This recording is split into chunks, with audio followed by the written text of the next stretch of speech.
Assalamualaikum warahmatullahi wabarakatuh. Perkenalkan, nama saya Reina Ratu Fadila, NPM 18396, kelas C, mata kuliah Perbandingan Hukum Perdata.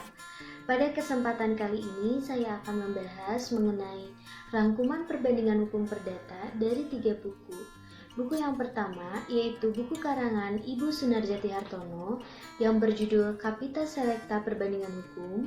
Buku kedua adalah buku karangan Bapak Salim yang berjudul Perbandingan Hukum Perdata Comparative Civil Law. Dan yang ketiga adalah buku karangan Bapak Suerso yang berjudul Perbandingan Hukum Perdata. Pembahasan yang pertama mengenai pengertian perbandingan hukum.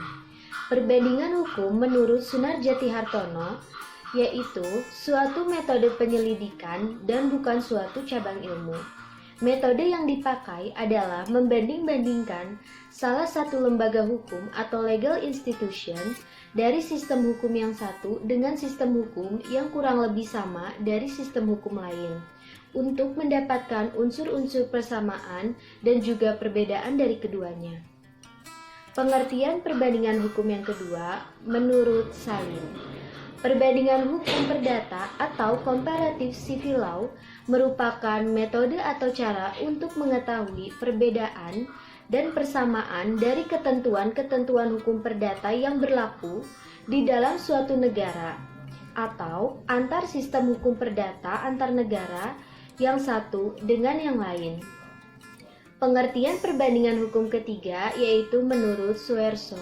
Perbandingan hukum adalah suatu cabang ilmu pengetahuan hukum yang menggunakan metode perbandingan dalam rangka mencari jawaban yang tepat atau problema hukum yang konkret. Dari ketiga pengertian ini dapat kita tarik garis kesimpulan, yaitu menurut Sunarjati dan juga Salim, perbandingan hukum merupakan metode penyelidikan. Sedangkan menurut Suerso, perbandingan hukum adalah suatu ilmu. Pembahasan yang kedua yaitu mengenai kegunaan dan juga manfaat. Tentunya dari ketiga buku yang sudah dirangkum, ada berbagai macam kegunaan dan juga manfaat yang berbeda-beda. Pertama, menurut Sunarjati Hartono, kegunaan dari perbandingan hukum sendiri yaitu untuk unifikasi hukum dan juga harmonisasi hukum. Manfaatnya yaitu untuk perluasan pengetahuan di bidang filsafat, sosiologi hukum, dan juga sejarah hukum. Dan untuk memberikan manfaat bagi dunia pengembangan ilmu hukum baik dalam kebutuhan praktis maupun teoritis. Yang kedua, menurut Salim, kegunaan yang pertama yaitu untuk memperbaiki hukum nasional, yang kedua untuk membuat atau membangun hukum, yang ketiga sebagai alat pembelajaran, yang keempat sebagai harmonisasi hukum, dan yang kelima sebagai alat mencapai tujuan hukum. Manfaat dari perbandingan hukum sendiri menurut Salim dibagi menjadi dua. Yang pertama, manfaat teoritis, yaitu untuk mengembangkan proses pembelajaran dalam mata kuliah hukum perdata dan juga menganalisis perbedaan serta persamaan hukum kontrak dan perkawinan yang berlaku. Yang kedua ada manfaat praktis untuk penyusunan rancangan Kitab Undang-Undang Hukum Perdata Nasional dan penemuan serta penerapan hukum oleh hakim dalam putusannya. Yang terakhir ada kegunaan serta manfaat menurut Suerso. Kegunaan perbandingan hukum sendiri menurut Suerso itu yang pertama ada unifikasi hukum, yang kedua ada harmonisasi hukum, yang ketiga ada pembaruan hukum. Serta manfaatnya untuk pengembangan ilmu hukum Indonesia, praktik dan pembinaan hukum, perancangan hukum, serta pendidikan di Fakultas Hukum itu sendiri. Pembahasan yang ketiga mengenai ruang lingkup. Ruang lingkup perbandingan hukum perdata menurut Sunarjati Hartono ada dua, yaitu perbandingan lembaga dan juga perbandingan sistem unsur persamaan dan perbedaan. Menurut Salim, ada dua, yaitu kajian terhadap perbandingan hukum perdata yang berlaku dalam suatu negara dan juga perbandingan hukum perdata yang berlaku antar negara yang satu dengan negara yang lain. Yang ketiga, menurut Suerso, yaitu pengertian perbandingan hukum perdata, perbandingan sistem antar negara, dan juga perbandingan lembaga antar atau dalam negara. Pembahasan yang terakhir yaitu mengenai perbandingan sistem hukum antara sistem hukum Eropa kontinental, sistem hukum Anglo-Saxon, dan juga hukum di Indonesia.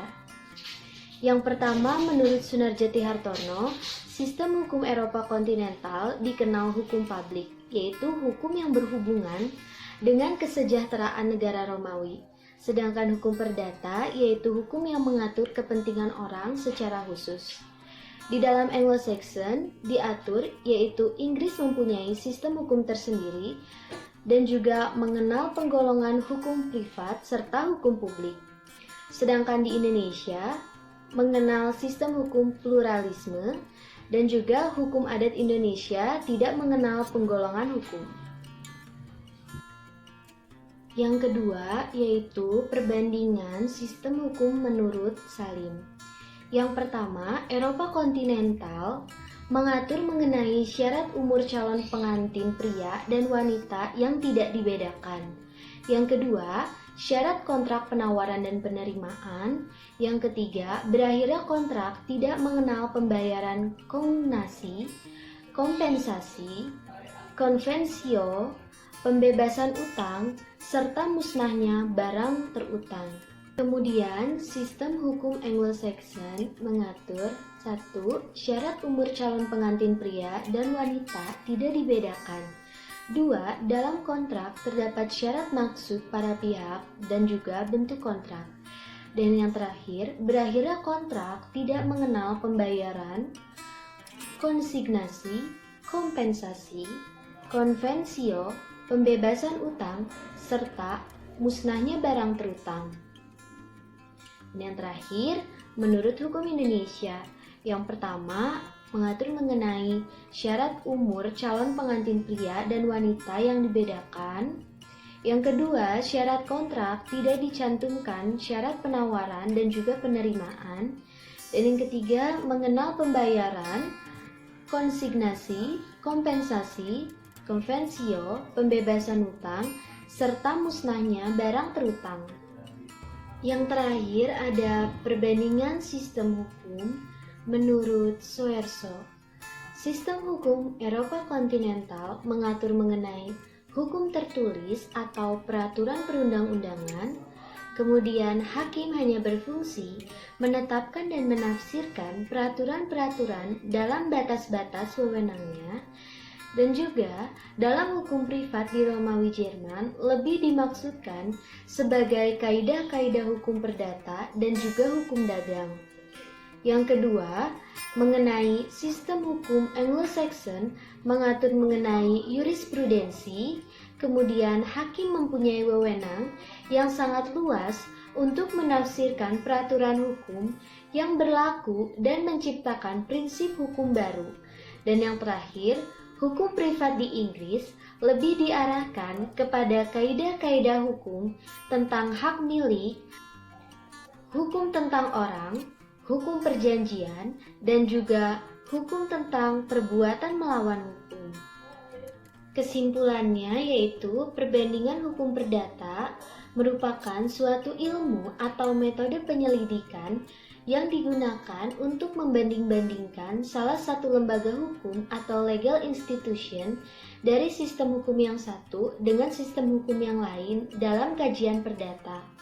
Dengan perbandingan hukum perdata, kita dapat mengetahui perbedaan dan juga persamaan dari ketentuan-ketentuan hukum perdata yang dapat berguna bagi pembangunan hukum positif Indonesia.